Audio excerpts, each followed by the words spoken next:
Ladies, gents, and NBs, you've just entered the Last Save Lounge, a weekly interview show all about the games that saved our progress and a little bit of us. I am your host, Aaron Turbo Hoodie Amendola, and golly, I'm happy you're here. If you haven't subscribed already, go ahead and click whatever doodly-doo you gotta do to click to support the show and help it grow into a giant, unwieldy podcast kaiju. New episodes every Tuesday, wherever you get your podcasts, with clips and video episodes on TikTok, Instagram, and YouTube. Y'all, I'm excited about this episode because, as you know, I'm a huge Final Fantasy fan. Final Fantasy VIII forever, but really all Final Fantasies. We don't discriminate. I came across this week's guest when I was on Instagram. And if you're familiar with Final Fantasy IX, you'll know that there's some weird shit in Final Fantasy IX. I think there's weird shit in all Final Fantasies. But there's this video of our guest speaking to Queen Stella. And Queen Stella says, "May I have your cancer?" Which is like such a weird line in any media, let alone Final Fantasy. And I just about bust out laughing because our guest said, "Yeah, sounds like a pretty good trade." And I was like, I need to talk to them. And typically I would drag out what our guest's favorite game is, but you're going to know by her handle. I'm talking about none other than BD, Braska's daughter. I want to welcome to the show, BD. How are you doing? Thank you. That was a very warm welcome. I'm excited to be here.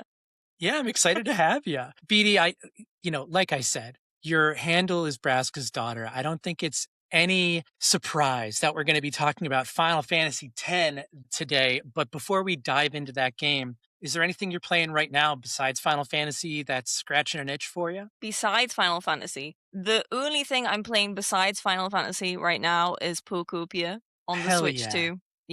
Yeah, that is my off-stream game. That is my game that I just play for me. Mm-hmm. I'm not as far in it as I want to be. I'm like 40 hours in it. I still haven't got all the skills. I don't have enough time to play it, but that was the best Pokemon game for me. Mm-hmm. Like honestly, that I've ever played. Are you a big Pokemon fan? I'm like a medium big. I don't know how to I like Pokemon. I like Pokemon a lot, but I have had the games aren't amazing. Yeah. I grew up with Pokemon. Yeah. Like I said, I'm old. I remember when Pokemon Yellow came out, that was my game. And Yeah. over time, it's just the same game. And when Pokopia came out, like unlocked the cozy gamer inside me because suddenly it's like, I don't want to do dog fighting. I just want to make habitats for you. I often call my dog, my 8-pound dog, a Growlithe because she kind of looks like one. And the other day I made a house for me and my Growlithe. And I'm like, this is what I want.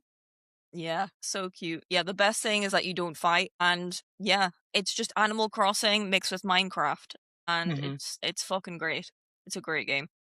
I tend to get really jealous of like the professional Pokopia creators. Yeah. Because like there's people in Japan that are on a whole nother level than I'll ever be. How do they do it, right? Because a week in, they were posting crazy builds. I'm like, bro, you must have stayed up all night since launch to do this. Well, they're doing the time travel thing. They're Skip like not days. waiting on builds. Yeah, I It do doesn't skip become days. cozy for me at that point. No, that's what I was thinking when I was looking at them, because I was like, I want to enjoy this game. And then I was looking at all the streamers that were like, they'd already unlocked flying like day one. And I was like, that ain't a cozy game. That's a job. You may not be cozy maxing right now. Like, you've just took this game and made it extremely stressful. And it's extremely stressful for me because now I feel behind. BD, enough about Pokopia. You are probably one of the most fervent Final Fantasy X fans I've ever seen. Yeah. And like, I say that with love because Yuna is one of my favorite Final Fantasy characters. The beauty, the warmth, just the artistry of that summoning scene. I was locked in from the get-go. So I want to know, Final Fantasy X is such a meaningful game to you. Why is it your favorite game of all time? Where do I start? I know, right? There's a lot of reasons. I think, first of all, it's probably the game that got me into gaming. So, like, it totally took me by surprise. Like, I wasn't even like, I must have been 8 or 9 years old when I played Final Fantasy X for the first time. Upon complete accident, I discovered the game and it just sucked me in. you know, I'd never seen anything that even looked like this before. At that time, you know, we just had the PlayStation 2 launch, and it blew me away, like, aesthetically, with like how it looked. And I'd never even experienced, you know, I played like Super Mario, like Pokemon on the Game Boy. Like, these are the sorts of games that I was playing. I'd never played a story game before, like, and it was like my first experience into like experience a story told through gaming medium. So it was really sort of like a life changing moment for me. It was very impactful for me as a kid. So I think just purely because of like, and listen, I'm not just blinded by nostalgia. Okay, No, you know, I believe you. I mean, yeah. you are the most fervent Final Fantasy X fan I've seen online, but also this game has really lasted decades. Like, it's been Mhm. remade, it's been remastered. There's a reason why it connects with new audiences year after year. Yeah, exactly. Just the story really sticks with you. I think that's probably, you know, it's a bunch of reasons, right? It's the aesthetics, it's the story, it's the characters within the game that were all very impactful together, which is why I love it so much. But it's got to be all those things together, right? Yeah, sure. Probably also that it was my first Final Fantasy. I'm sure that factors into it as well. But yeah, those are, if we're going to do bullet points, those are probably the reasons why I love it so much. I mean, they're all good reasons, especially for that being your first. I feel like a Yeah. lot of people remember their first. That's the reason why I remember Final Fantasy VI. It's why a lot of people remember Ocarina of Time. But you said you'd played Mario, you'd played Pokemon. Was there anything specific about that time in your life when you discovered that game? I know you were little, that sticks out to you as well. Yeah, it was basically me and my brother had been gifted a PS2 for Christmas. And I specifically remember this being, you know, quite like before we just had like a Nintendo 64, graphics weren't as good. But the PS2, that was whoa. That was crazy. Like as a kid as well. And then it was like, okay, like now you can play like a different tier of games, like, you know, like Lara Croft, like all of this shit. And I remember my dad, he went and got the PS2 chipped. I don't know if you know what that term means. Okay, sure. Hmm. So we got it chipped, and then we were just given all of these like pirated games, right? I love that. And and I basically was just given like a stack of games, like 30 games like this. And I was like looking at all the like covers, it was like Shrek Party, all these games. And then there was this one white cover that was like Final Fantasy X, and it had like a plain cover. None of the other games had plain covers. At least the European cover is plain white. Okay. I was like, what is this? What is this? This is so mysterious. So I was just like, like dumb kid, like put it in, and then I was just like, my mind was blown. Like it was just like I didn't know what Final Fantasy was. It was a complete accident that I like stumbled upon it. Maybe because of the amazing illustrative cover, but yeah, yeah, like it was just such like a happy accident, and that's probably also why I feel like lucky to have discovered it. And yeah, it was just, you know, quite like a maybe a nostalgic time. You know, everyone looks back on being a kid, not having any bills to pay, not having as much stress. Not thinking about the world at large. Yeah, just you know, you get 6 weeks off school to play Final Fantasy X. That Sick. is so true. Something you said just unlocked a memory for me. You said your dad gave you the stack of games for that chip PS2.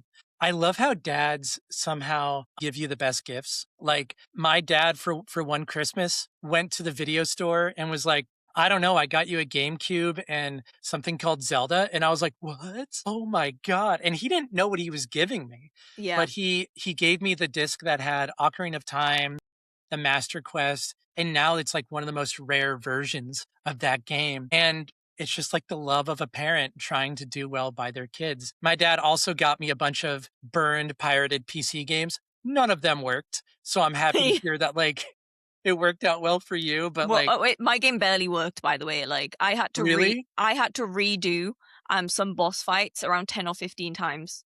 Yeah. The scene where Tidus and Yuna kiss, it would get stuck before Right they there? kiss. Yeah.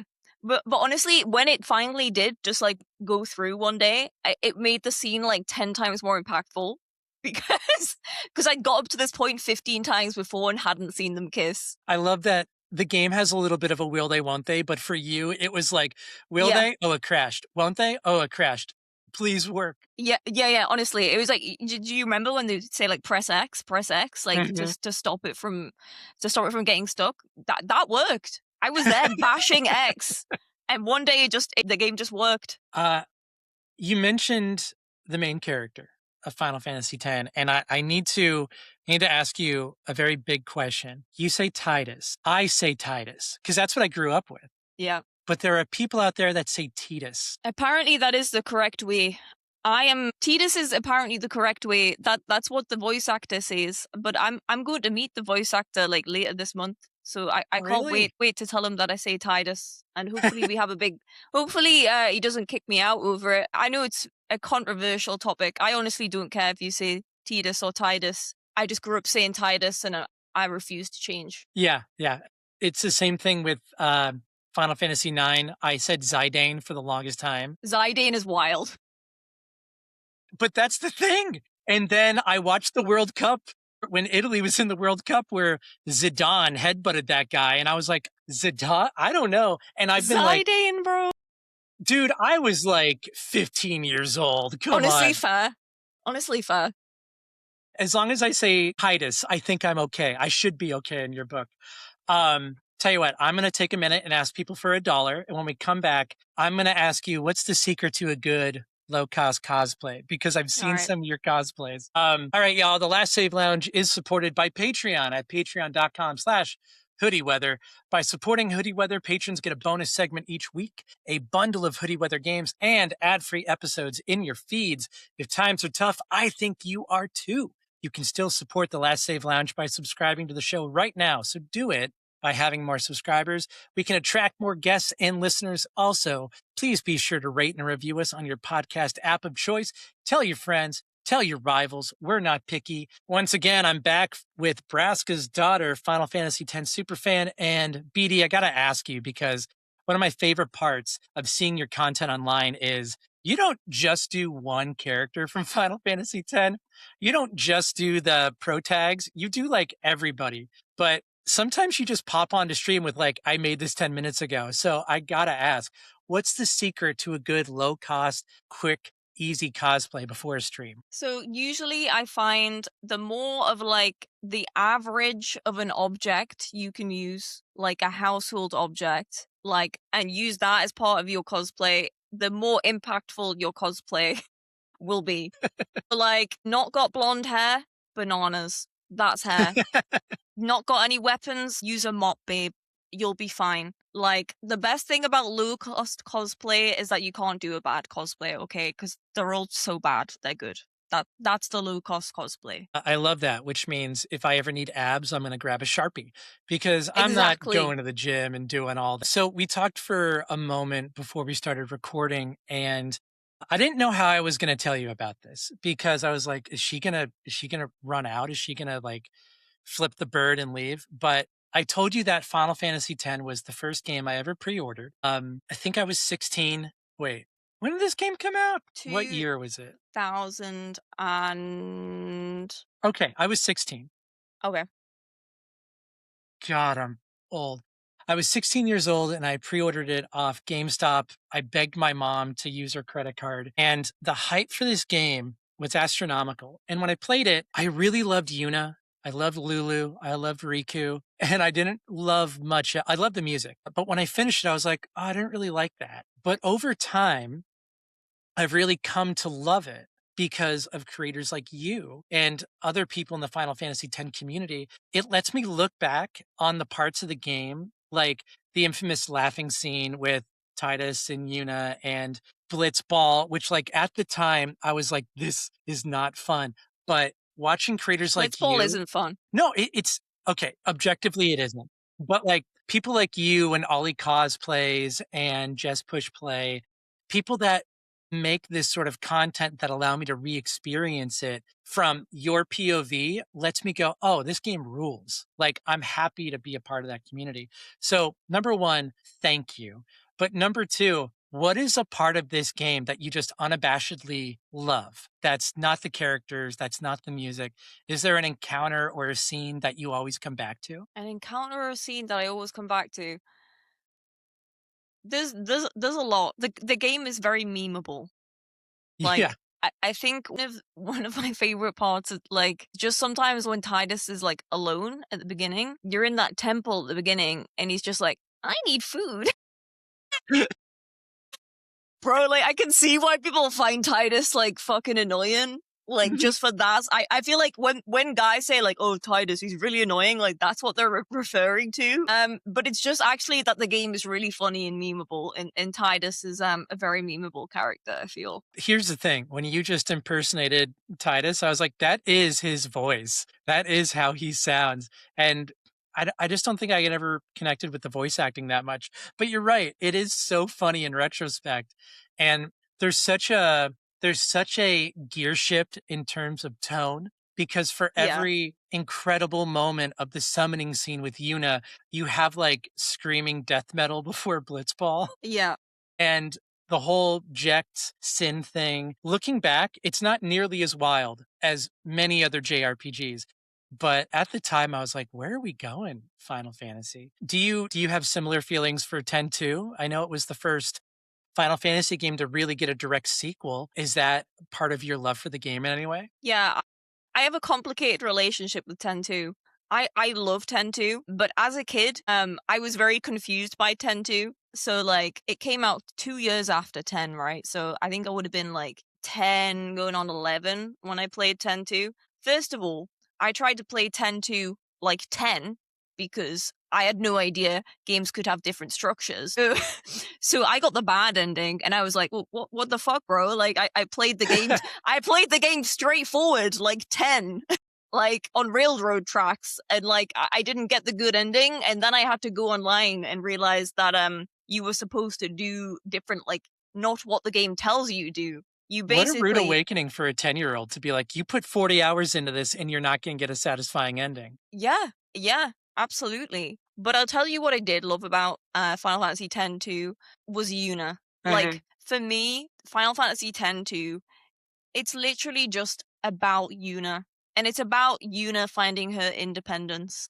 And that's what I think that so many like creators and people that love the game go back and look at now, because it's like, yeah, we know the story wasn't as good in 10-2 as 10 was, but the way Yuna was represented was incredible to see. You know, she was no longer being controlled by, other factors.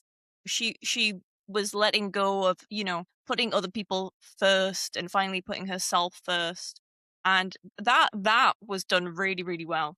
Yuna's character development was so beautiful. And honestly, just the three girls. I mean, oh my god, a Final Fantasy game to have, It's the Spice Gull Girls. Wings? Yeah. It must have been a fever dream for Final Fantasy fans at the time. Like, it must have been like, what is happening here? Like this is, the game kind of is a fever dream when I look back on it. I love what you've said about Yuna finding her independence in 10-2, but I would be remiss if I didn't ask you because your handle online, Braska's daughter, obviously a nod to Yuna. When you played as Titus in Final Fantasy X and you get to interact with Yuna, obviously the character had a big impact on you. Can you talk a little bit about what Yuna showed you as a young girl that you hadn't seen in other games? Yeah, I mean, she's a lovely character, in 10. She's very, she isn't self-serving. She's putting other people before herself, She's super, she's an honest character, but it almost makes me sad because, she can't be honest throughout the game.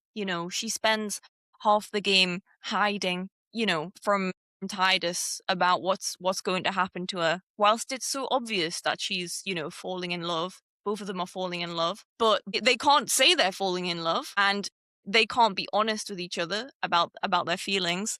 So I just felt so sad for her, really. That's where I feel like 10-2 gets its flowers, because you finally feel like you can be happy for Yuna, even though that she's, on her own, but she's gaining her independence and finally, following her own path. But I just thought she was a very mature character, for her age. For me as a young girl to play Final Fantasy X and look up to Yuna. She was so so well spoken. I remember, the scene in the temple where she gives Donna, who is, a bitch, a real dressing down in the most politeful fashion ever. No hate to Donna. I love Donna as well. There's definitely, room for characters like that. I do think it was quite funny that she was calling Yuna a nepo baby. Yeah, she was just so well put together, presented herself beautifully, and a great role model, I think, for a young girl. Yeah, I tend to agree. And I see a lot of that older sister syndrome with Yuna because she was forced to grow up so fast and she's forced to occupy this place in the summoning cycle. I love the relationship she has with Kimari. I love the relationship she finds in that found family around her. And that's why I think at the end of the game, like looking back, maybe my dissatisfaction was the fact that like I want Yuna to be happy. I want her to have the life she wants. And the fact that she didn't, thank goodness we got 10-2. Because then Mhm. it is just, hey, let's get real emotion in here. Let's have you be a pop star. Like, cool. I want Charlie's Angels for her at this point. I know you're playing a lot of Final Fantasy 14 right now. Obviously, we talked about Final Fantasy 9. Have any other Final Fantasy games come close to the feeling that you have for 10? That sounds like a no. And that's a complete and fine answer. Like, no. And that's why I'm going through all the Final Fantasies and streaming them, because I want to find that one that will. The last, honestly, and I'll probably get hate for this, I loved Final Fantasy 16. I don't think you'll get hate for that. I think the story was immaculate.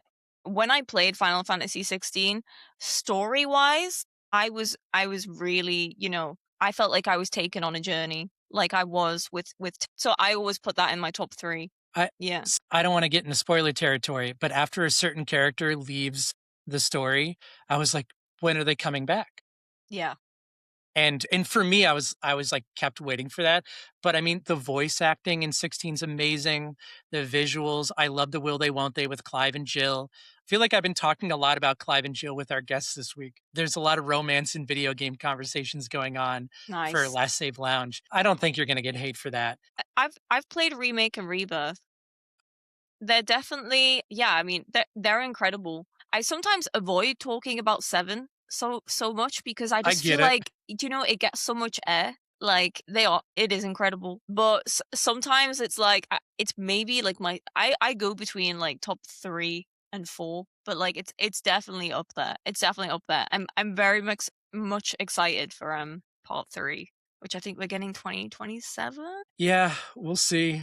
My feeling is I want it to be good. And if they have to delay it, fine by me. Yeah. You brought up a really interesting point, which is like you don't like to talk about 7 on stream because there are a lot of very opinionated Final Fantasy fans.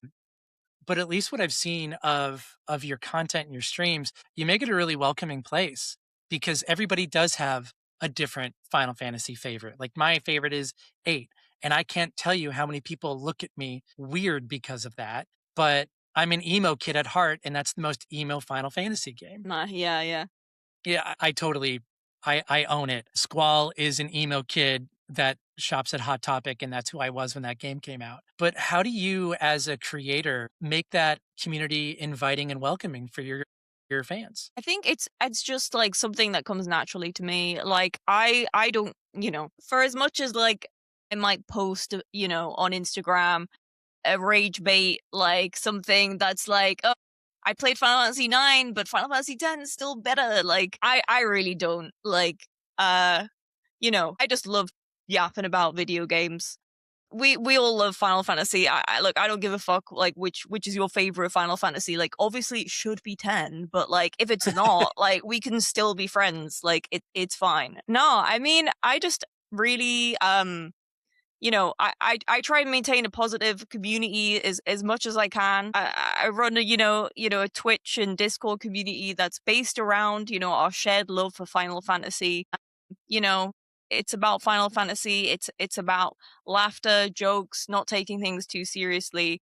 I think that honestly, especially at this time in the world when there's so much, going on. It's important to have escapism, and it's important for us to have these spaces. So I always want it to be as positive as possible.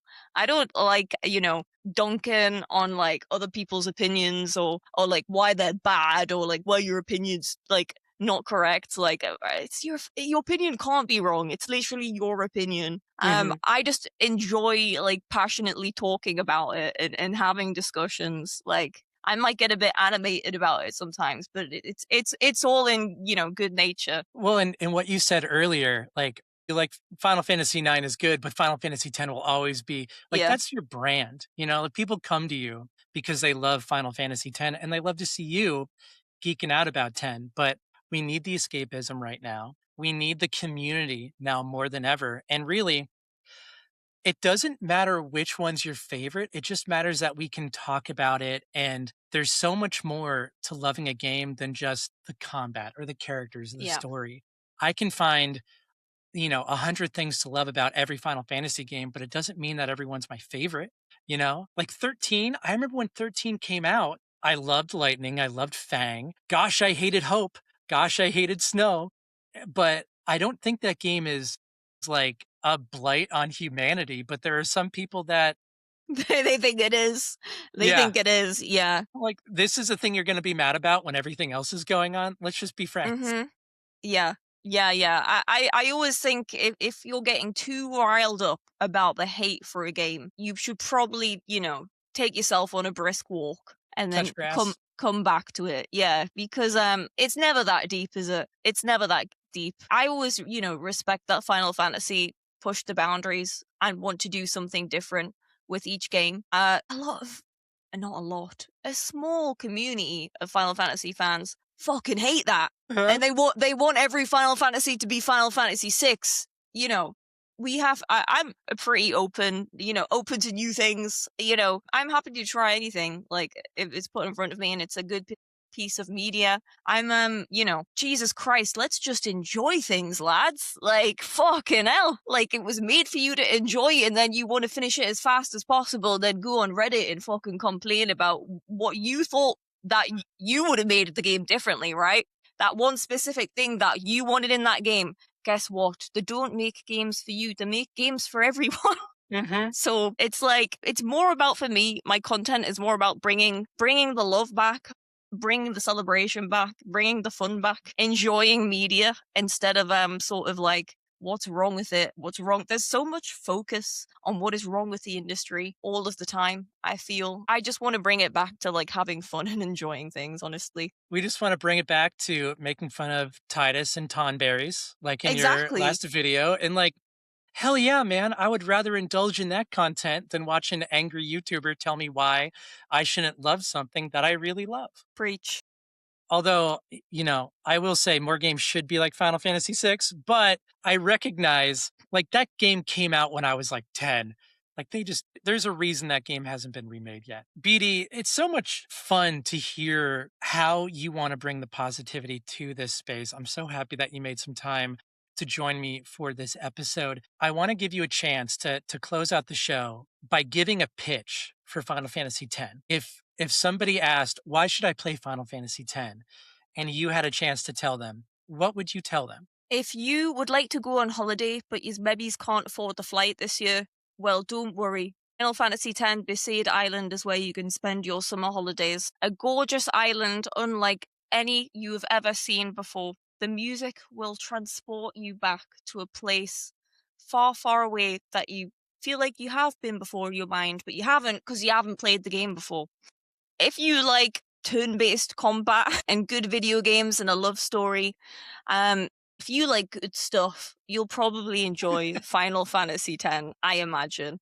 If you don't, you can come into my comment section and tell us why you didn't enjoy it. Yeah, go into BD's comment section and say, Final Fantasy X wasn't for me. And then you'll find another game because our community is full of Final Fantasy fans.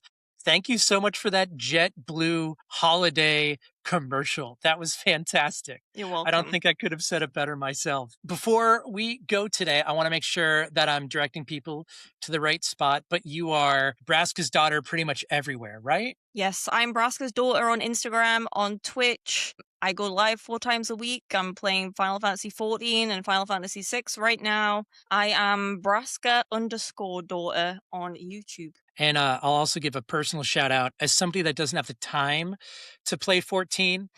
MMOs are not great for parents of young children. Nope, don't get into it.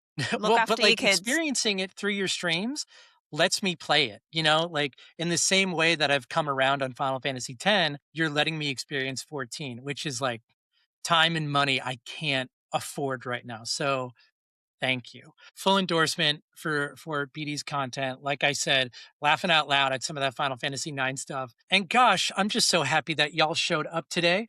Before we go, just want to send a quick shout out. Next week, we're going to have Chelsea of Chelsea Blossom Games on to talk about one of my favorite games of all time. So you should join us for that. The Last Save Lounge is supported by Patreon at patreon.com/hoodieweather. By supporting Hoodie Weather, patrons get a bonus segment each week, a bundle of Hoodie Weather games, ad-free episodes in your feeds. Hoodie Weather, creating comfy games and podcasts broken in like your favorite hoodie. That's going to do it for this week. BD, thank you so much, and I will see you on Tuesday. Bye. Thank you.